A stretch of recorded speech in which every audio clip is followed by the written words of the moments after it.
दोस्तों आज का वीडियो बहुत ही मस्त होने वाला है, इसलिए आज कोई इंट्रो नहीं होगा, सिर्फ मेन टॉपिक चलेंगे। वीडियो को लास्ट तक देखिएगा तो आपको बहुत ही मजा आने वाला है। मैं चैलेंज सच करता हूँ, आपको बहुत मजा आने वाला है। 15 अगस्त 1947 यह वही दिन था जिस दिन भारत एक स्वतंत्र देश बना। इससे लगभग 2 साल बाद 1 अक्टूबर 1949 को पीपुल्स रिपब्लिक ऑफ चाइना का भी गठन हुआ। पहले तो भारत और चीन के बहुत प्रगाढ़ रिश्ते थे, बहुत अच्छे रिश्ते थे। जब चीन अपनी नीतियों से अलग थलग पड़ गया तब भी भारत चीन के साथ खड़ा था। एक बात तो ऐसा भी आया कि जब जापान के साथ वार्ता में भारत सिर्फ इसलिए नहीं शामिल हुआ क्योंकि उस वार्ता में चीन को नहीं बुलाया गया था। 1954 में भारत और चीन के बीच शांतिपूर्ण संबंधों के लिए पंचशील समझौता तक हुआ था। उसके बाद एक नारा जो बहुत ही प्रसिद्ध हुआ, हिंदी चीनी भाई भाई। ये नारा तो आपने भी सुना ही होगा। तो क्या हो गया ऐसे 7 साल में कि चीन ने हम पे हमला कर दिया? और क्या भारत के पास उतनी सैन्य शक्ति नहीं थी कि वो चीन का हमला का जवाब दे सके? क्यों हारा भारत? क्या मेन रीजंस थे भारत का हारने का? हम उस समय की गन्स और अभी के गन्स में एक छोटा सा कंपैरिजन भी करेंगे। और लास्ट में मैं आपको हमारी सैन्य शक्ति मतलब भारत की सैन्य शक्ति की छोटी सी झलक भी दिखाऊंगा। भारत चीन युद्ध, जो भारत चीन सीमा विवाद के रूप में भी जाना जाता है, चीन और भारत के बीच 1962 में हुआ एक युद्ध था। विवादित हिमालय सीमा युद्ध के लिए एक मुख्य बहाना था, लेकिन अन्य मुद्दों ने भी अहम भूमिका निभाई थी। चीन ने 1949 के तिब्बती विद्रोह के बाद जब भारत ने दलाई लामा को शरण दी तो भारत चीन सीमा पर हिंसक घटनाओं की एक श्रृंखला शुरू हो गई। भारत ने फॉरवर्ड नीति के तहत मैकमोहन रेखा से लगी सीमा पर अपनी सैनिक चौकियां रखी, जो 1949 में चीनी प्रीमियर झोउ एनलाई के द्वारा घोषित वास्तविक नियंत्रण रेखा के पूर्वी भाग के उत्तर में थी। मैं बता दूं कि मैकमोहन लाइन को कभी भी चाइना मानने को तैयार नहीं था। वो बोलता था ये ब्रिटिश का लाइन है, हम इसे क्यों माने, आप अपना समझौता कीजिए। तो भारत का सिर्फ कहना था कि हम अपना समझौता नहीं करेंगे, वही मैकमोहन लाइन को मानेंगे। तो अगर हम 2-3 मेन रीजन्स की बात करें तो सबसे पहले मेन रीजन होगा कि हमने दलाई लामा को शरण दिया। दलाई लामा को शरण देने के बाद ही ये सब घटना हुई है। और दूसरा रीजन हो सकता है कुछ सीमा विवाद जो लद्दाख में था, अरुणाचल प्रदेश में था, आक्साई चीन को लेकर उस समय था और मैकमोहन लाइन को लेकर था। यह युद्ध 20 अक्टूबर 1962 से 21 नवंबर 1962 तक चला, मतलब लगभग 31 दिन का ये युद्ध था। इस युद्ध में हमारे तरफ से लगभग 12,000 सैनिक लड़ रहे थे। उनमें से लगभग 1383 शहीद हो गए, 1696 मिसिंग थे मतलब लापता थे, 1047 घायल हो चुके थे और 3968 को कैप्चर कर लिया गया था। चाइनीज़ लोग ने उन्हें पकड़ लिया था, बंधक बना लिया था। और पर चाइनीज़ ये दावा करता है, मिस चाइना वाले ये दावा करते हैं कि भारत की तरफ से 22,000 सैनिक लड़ रहे थे। मतलब यहाँ भी वो झूठ बोलते हैं।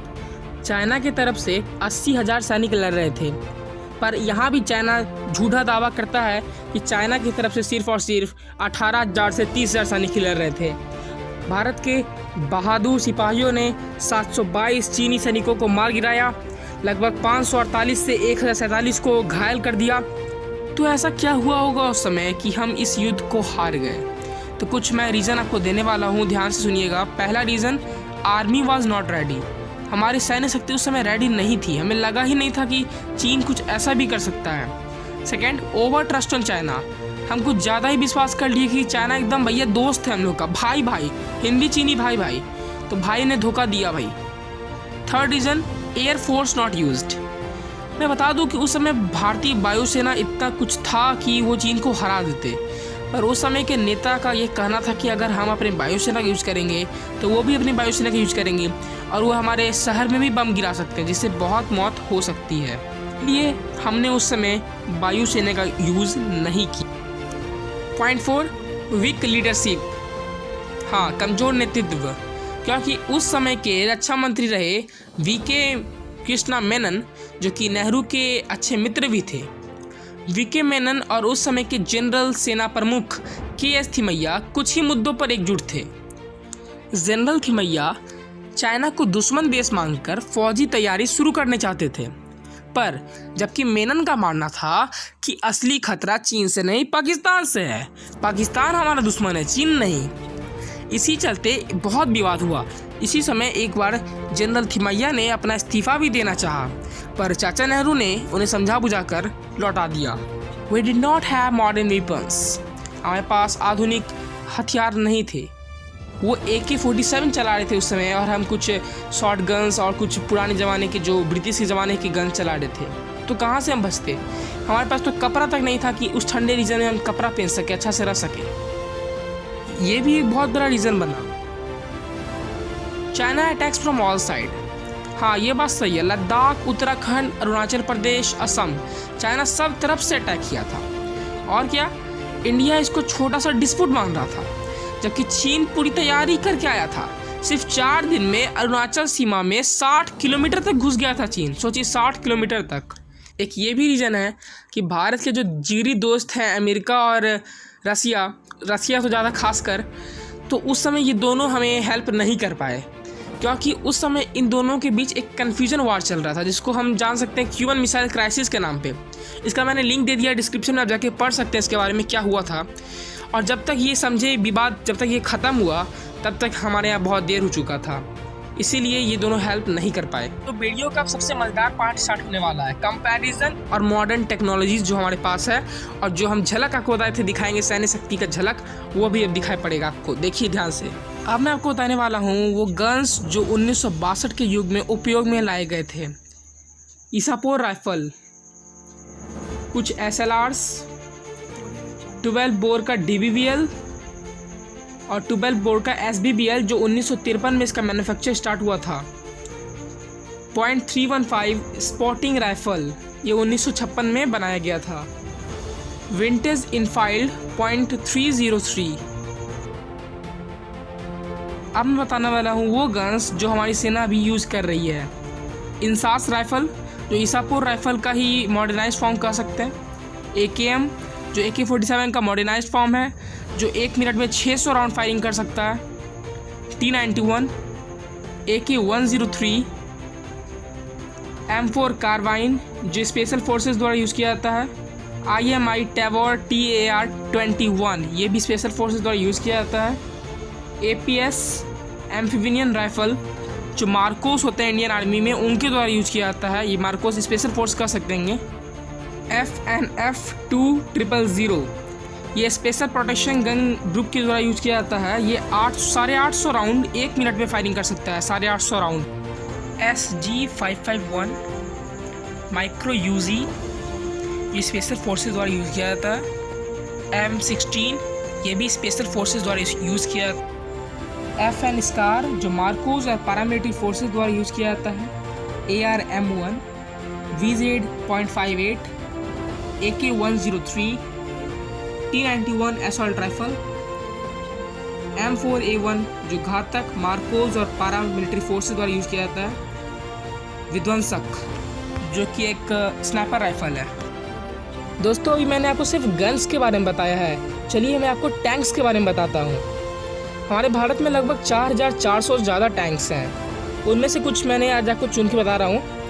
अर्जुन, ये अर्जुन भारत में ही बनाया गया है। T90S भीष्म,